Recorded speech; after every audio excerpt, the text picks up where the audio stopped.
नमस्कार। पहले चरण में बीजेपी की हालत खस्ता होने के बाद अब दूसरे चरण की बारी है। दूसरे चरण का चुनाव है। देश में कुल 88 सीटों पे चुनाव है। सुबह से ही लोग वोटिंग लाइनों में लग गए हैं। लोग दबाकर वोट कर रहे हैं और धूप के बावजूद लोगों का जो उत्साह है वो कम नहीं हो दिख रहा है। जो लंबी लंबी लाइनें दिख रही हैं वो क्या कुछ कह रही हैं और क्या कहता है ये दूसरा चरण। आज हमारे साथ हिंदुस्तान टाइम्स के पूर्व संपादक पुष्पेंद्र शर्मा जी हैं। ये पश्चिमी उत्तर प्रदेश से ताल्लुक रखते हैं और उत्तर प्रदेश की राजनीति की बड़ी बारीक परख रखते हैं। तो आज उनसे पश्चिमी उत्तर प्रदेश की 8 सीटों पर बात करेंगे और जानेंगे कि आखिर होने क्या जा रहा है। पुष्पेंद्र शर्मा जी, आपका बहुत बहुत स्वागत है।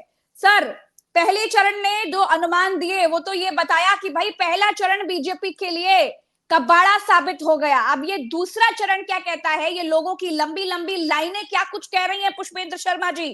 प्रज्ञा जी नमस्कार, और आपके दर्शकों का भी मैं अभिवादन करता हूं। और देखिए, पहले चरण ने बहुत से लोगों को अलर्ट कर दिया और उन्हें जगा दिया। जो बड़े आराम से 400 पार और 80 में से 80 की बातें कर रहे थे, उनकी नींद सी उड़ गई और लगातार संघ में और सब जगह बैठकें हुई कि किसी तरह मतदान प्रतिशत बढ़ाया जाए, नहीं तो खतरा बढ़ न जाए।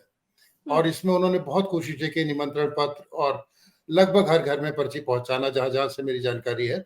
संघ के कार्यकर्ताओं ने खुलकर मेहनत की और बहुत सारा काम किया है। तो मुझे लगता है जो आपके मुंह से अभी निकला कि मतदाता बहुत जोश में है, मुझे लगता है कहीं ना कहीं इसकी भी भूमिका है। उधर प्रशासन भी सजग हुआ, चुनाव आयोग की आलोचना हुई, सब मशीनरी की आलोचना हुई कि भाई इतना वोट कम क्यों पड़ा। मुझे लगता है एक तो उसका नतीजा है। और जैसा आपने कहा, कबाड़ा शब्द तो मुझे नहीं पता, लेकिन हाँ, भारतीय जनता पार्टी के लिए पहला चरण बहुत खतरे वाला था। और अगर पारंपरिक रूप से देखें और हम पश्चिमी यूपी की बात करें, तो जो आज मतदान हो रहा है वहां पर थोड़ी सी हवा इनके अनुकूल रही है। अगर 2-4 सीटों, एक एक सीट की हम बात करेंगे, पर वो थोड़ी अनुकूल रही है। कुछ जगह पे प्रत्याशी बदलने से और रालोद का गठबंधन करने से तो कहीं प्लस हो रहा है, कहीं माइनस हो रहा है। वो सारे झंझावातों के बावजूद इनकी राह उस चरण के मुकाबले अगर मैं तुलना करूं तो थोड़ी सी बेहतर है। तो सर, लाइनों में लगी है महिलाएं या युवतियां जो हैं, ये मंगलसूत्र बचाने के लिए वोट देने के लिए आई हैं या फिर इस बार बेरोजगारी और महंगाई से बचने के लिए वोट देंगी? क्या लगता है? देखिए, मंगलसूत्र का जवाब तो आपको मिल ही गया होगा। जो प्रियंका गांधी ने कहा था वो, और उसके बाद बहुत से वीडियोस आए हैं जिसमें मुस्लिम ये कह रहे हैं कि अगर हमारी हिंदू बहनों का मंगलसूत्र की बात आएगी तो हम अपनी जान कुर्बान कर देंगे। तो इस देश को बहुत से झंझावात इस देश ने देखे, दंगे भी देखे, जातीय हिंसा भी देखी, लेकिन फिर ये देश हमेशा उठ खड़ा होता है। और राजनीतिज्ञों की बातों से इतर एक अपना चरित्र है हर एक भारतीय का, और हर एक भारतीय का जो डीएनए है वो कहीं ना कहीं इकट्ठे रहने का और इकट्ठे जीने मरने का एक एक परंपरा है।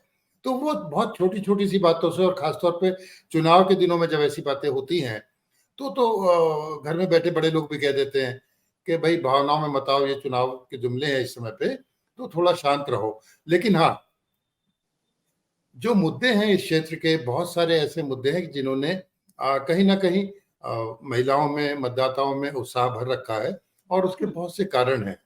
अब अगर हम किसी भी एक क्षेत्र की बात करें तो हर एक क्षेत्र की अपनी समस्याएं हैं।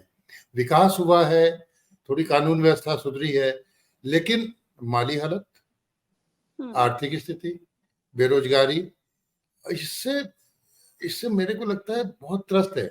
जब हम अखबार में खबरें लिखने की सोचते थे या कैलेंडर बनाते थे, और ये मान लीजिए भाई आज कोई खबर नहीं हुई, कोई इवेंट नहीं हुआ, तो क्या करेंगे? तो हमारे कुछ कोर इश्यूज होते थे, और उसमें जैसे बिजली, पानी, सड़क, रोजगार, बेरोजगार, सब होता था। समय के साथ साथ वो कोर इश्यूज चेंज होते चले गए, है ना। बहुत सारी चीजें उपलब्ध हो गई, चेंज हो गई, जमाना है, बदलता रहता है, नई तरह की समस्याएं आती हैं। अब तब जो है 5,000 रुपए की नौकरी बहुत हुआ करती थी, लेकिन आज क्या कोई 20,000 में, 15,000 में रोटी खा सकता है, घर चला सकता है? तो स्थितियां बदली हैं।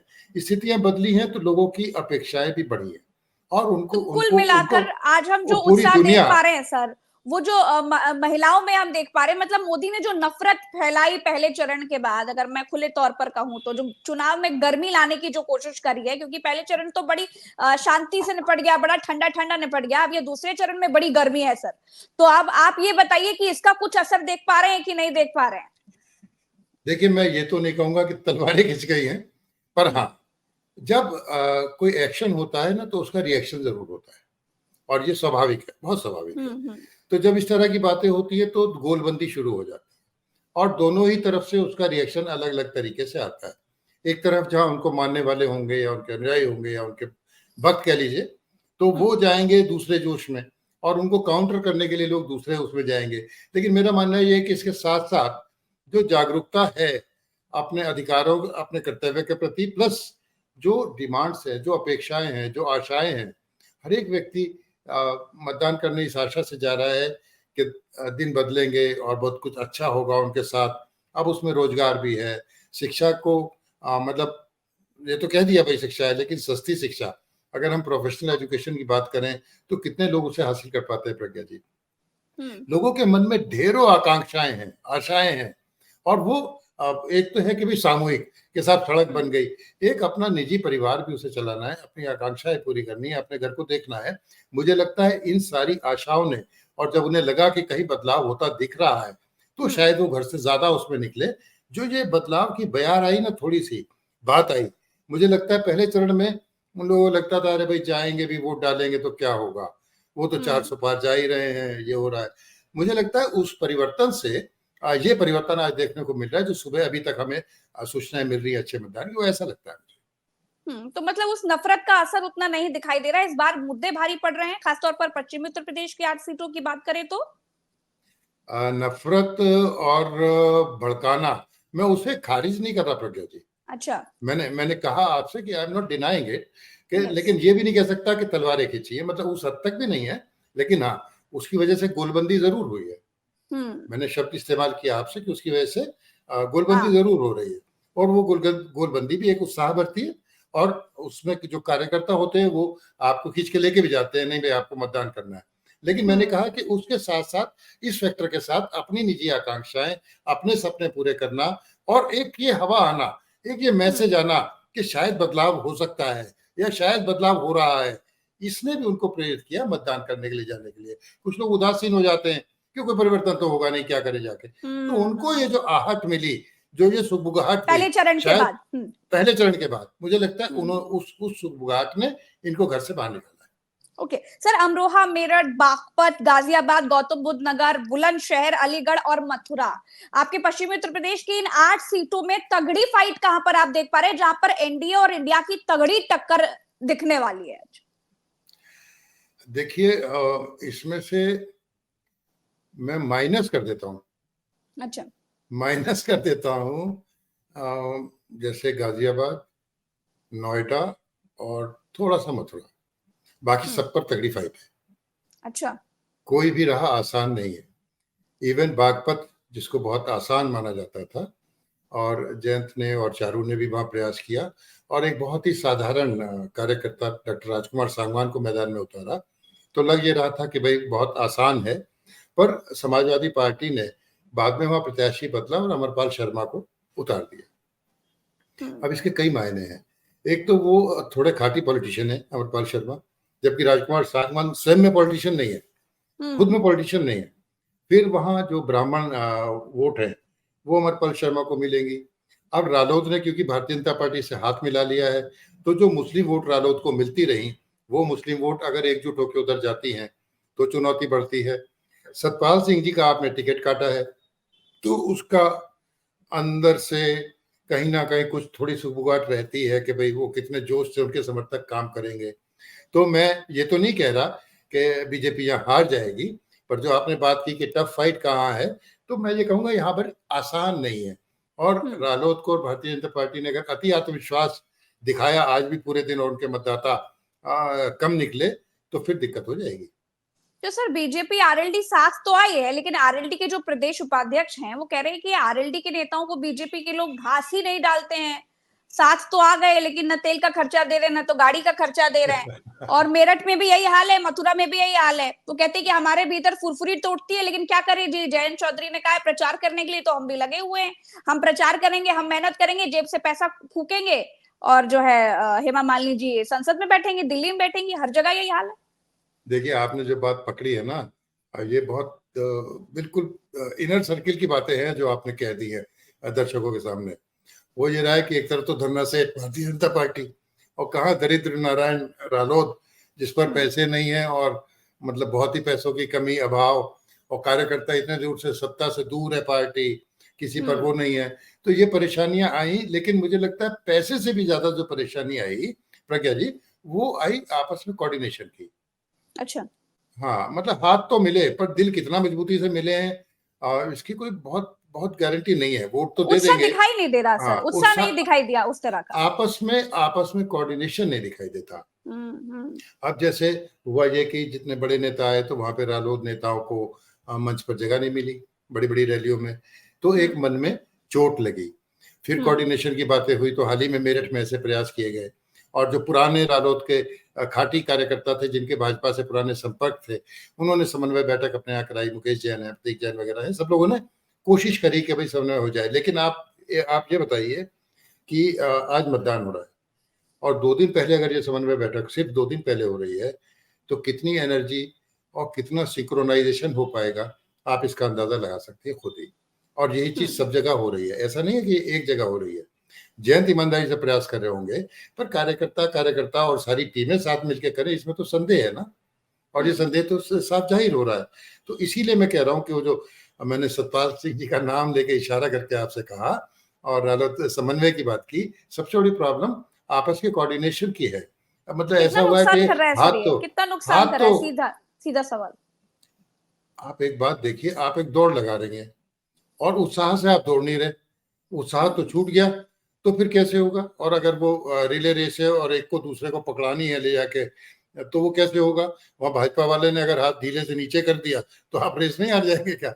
तो ये तो टीम का कोऑर्डिनेशन बहुत जरूरी था ना, उसका अभाव जरूर कहीं ना कहीं इन्हें दिक्कत पैदा करेगा, मेरा ये मानना है। और सब जगह करेगा, मथुरा भी करेगा और बागपत में भी कहीं ना कहीं वो दिखाई देता है। अच्छा, वीके सिंह का टिकट कटने के बाद तमाम ठाकुर समाज के लोग, राजपूत समाज के लोग नाराज हो गए बीजेपी से, बीजेपी को वोट ना देने की कस्में खाने लगे। अब उन कस्मों का असर आप क्या देख रहे हैं इस दूसरे चरण में? खासतौर पर पश्चिमी उत्तर प्रदेश की भी आपसे बात कर रही हूँ। त्यागियों की नाराजगी, राजपूतों की नाराजगी क्या कह रही है?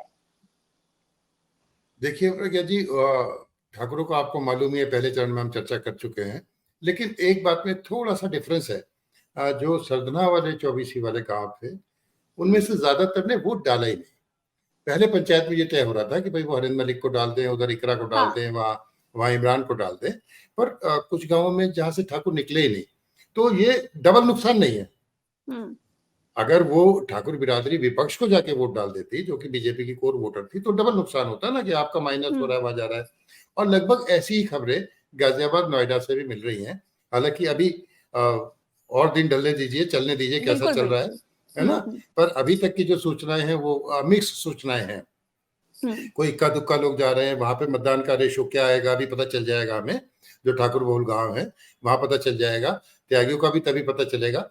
हालांकि यहाँ पे जो ये धौलाना और पूरी बेल्ट है, वहां पे ठाकुरों का अच्छा प्रभाव है।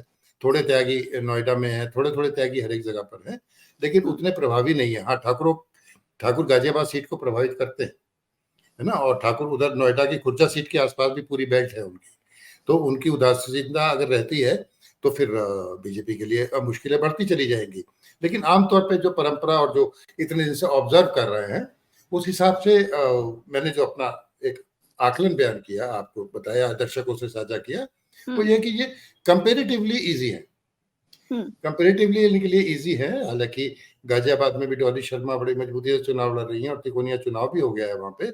लेकिन अब आप जब हम गणित लगाते हैं, ठीक है, केमिस्ट्री अलग है, कोई ऐसी भावनात्मक बात हो जाए तो अलग बात होती है, लेकिन 4 लाख से ज्यादा की लीड, तो वो जो बड़ा अंतर है ना, वो ज्यादा अंतर कम करा देगा मोटे तौर पे। मतलब अब कोई अस्वाभाविक बात हो जाए, बिल्कुल कोई अप्रत्याशित बात हो जाए तो प्रज्ञा जी अलग बात है।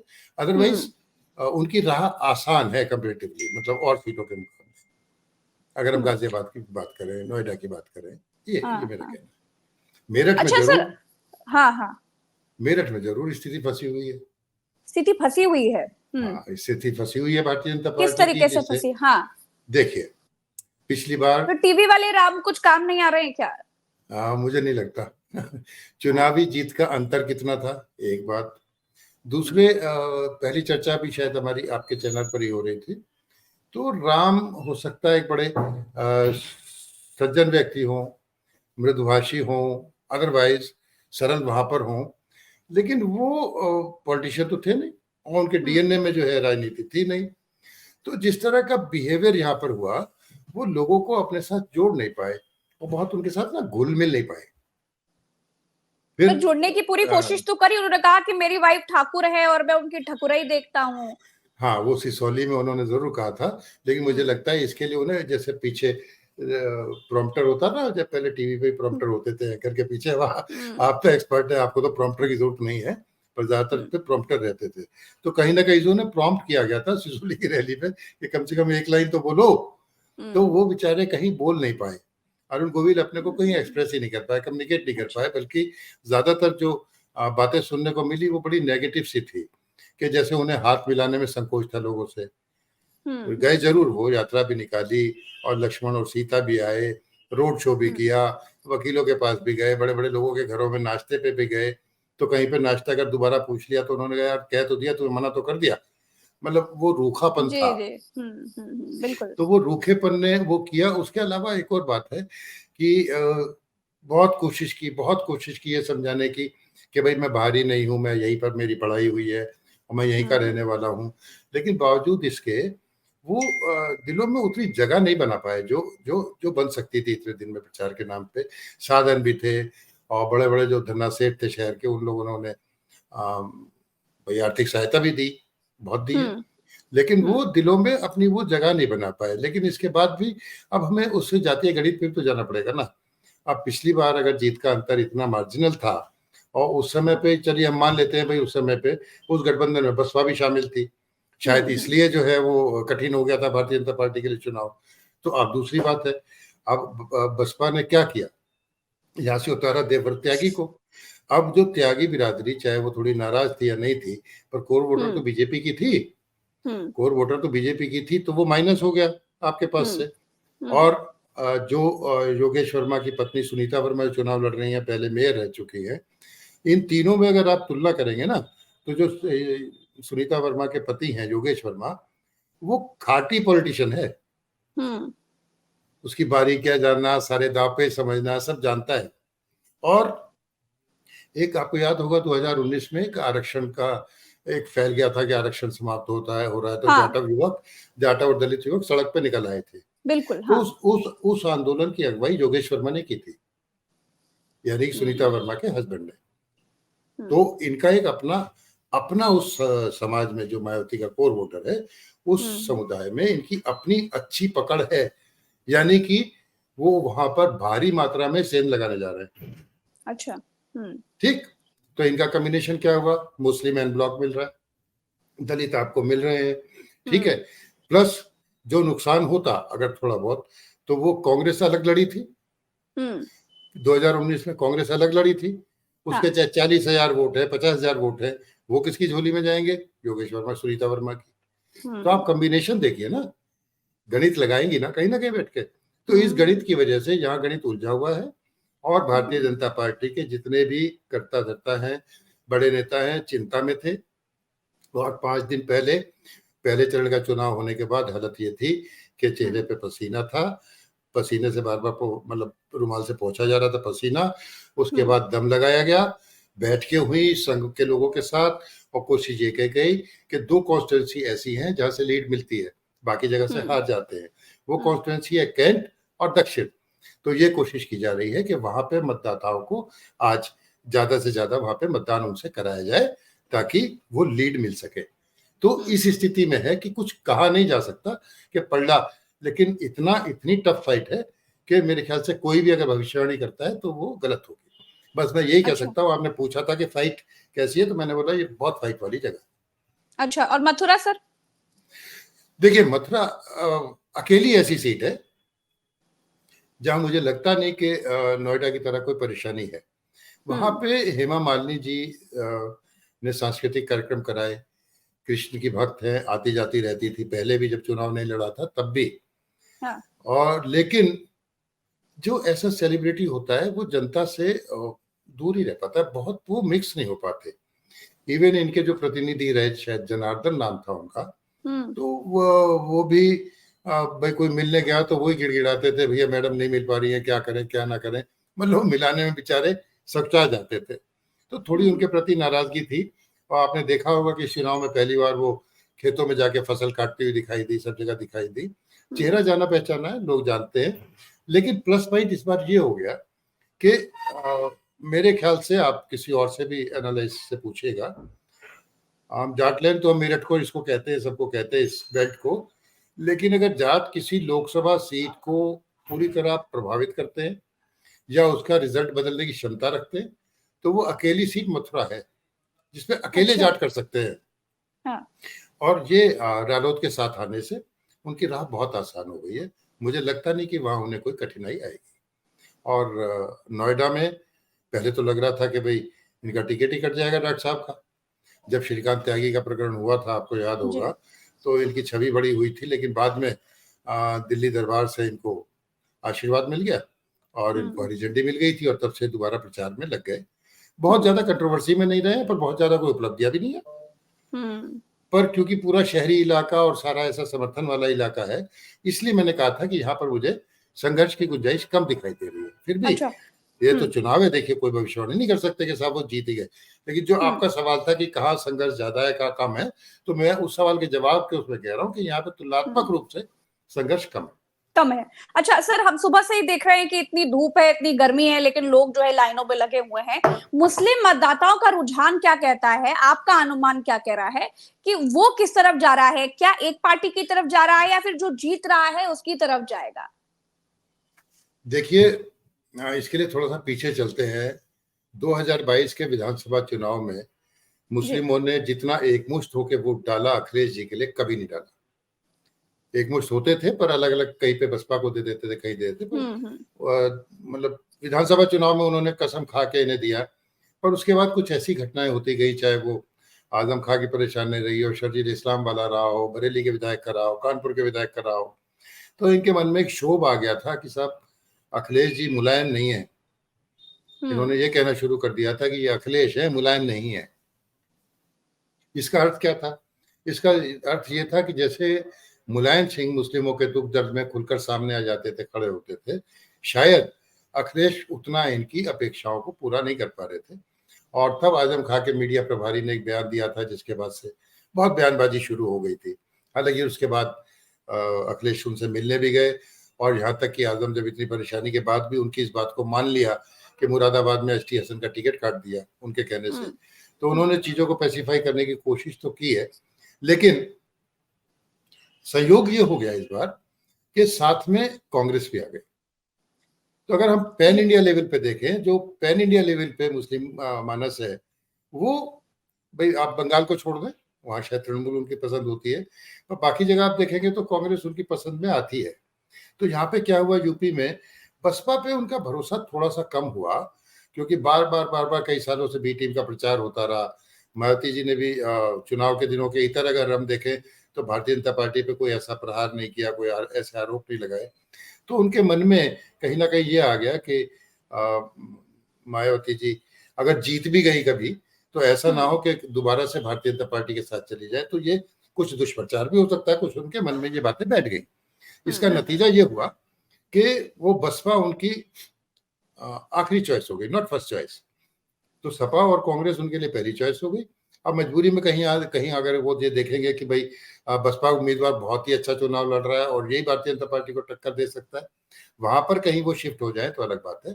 अदरवाइज सामान्यतः नगर निगम चुनाव में जैसे उन्होंने पतंग भी उड़ा ली थी और सब कर लिया था, लेकिन लोकसभा चुनाव तक आते आते और कांग्रेस से गठबंधन होने के बाद तो जो सुनने में आ रहा है, जो पता चल रहा है, जो वोटिंग पैटर्न हमें देखने को मिला पहले चरण में, तो वो तो यही मिलता है कि शायद वो एकजुट होकर वोट डाल रहे हैं, ऐसा लगता है।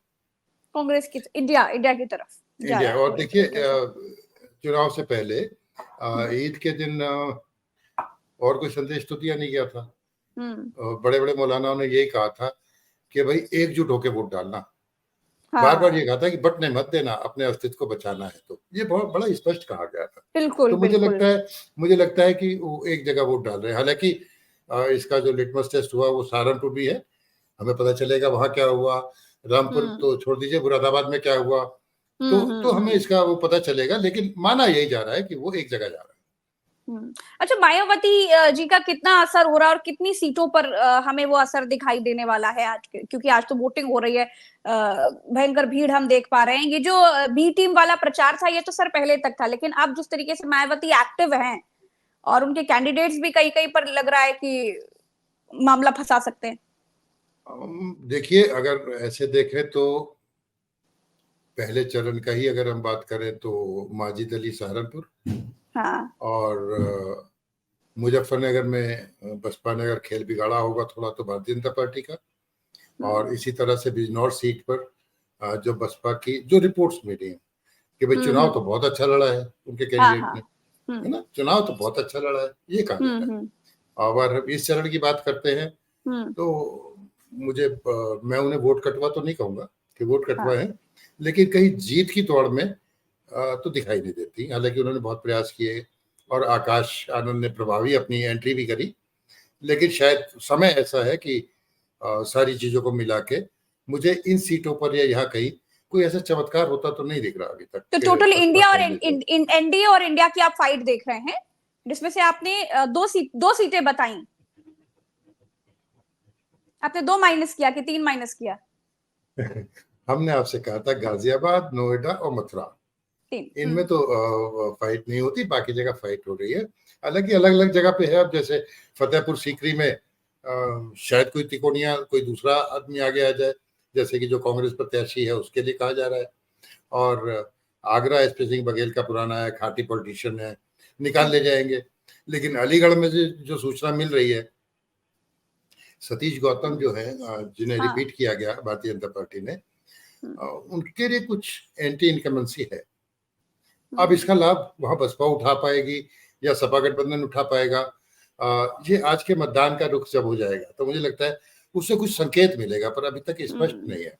बिल्कुल, उसके लिए बुलंदशहर, शाम तक इंतजार करना होगा। हाँ, और बुलंदशहर में भी भारतीय जनता पार्टी की एक त्रिकोणीय फाइट हो रही है। भोला सिंह जो यहाँ से इतनी बार रहे, दूसरी बार तीसरी बार हो रहे हैं, और फिर ये उन्हें कल्याण सिंह का आशीर्वाद प्राप्त था। और ये कल्याण सिंह जी की बेल्ट भाई लोध राजपूतों की बेल्ट है। तो एक बड़ा मतलब गणित के हिसाब से देखें तो उनकी राह काफी आसान सी लगती है। हालांकि मुकाबला यहाँ हो रहा है। चलिए, बहुत बहुत शुक्रिया पुष्पिन सर, आपने हमें समय दिया। तो सुबह से ही लोग लाइनों में लग गए हैं और ये उत्साह क्या कुछ कह रहा है और पश्चिमी उत्तर प्रदेश की 8 सीटें क्या कह रही है, दूसरा चरण क्या कह रहा है, इस पर बात कर रहे थे। हम आज दिन भर लाइव रहने वाले हैं और राज्य दर राज्य आपसे चर्चा करते ही रहेंगे। तो दर्शकों को से हमारी दरख्वास्त है कि चैनल से जुड़े रहे, साथ ही साथ सभी दर्शकों का भी बहुत बहुत आभार। नमस्कार, जय हिंद।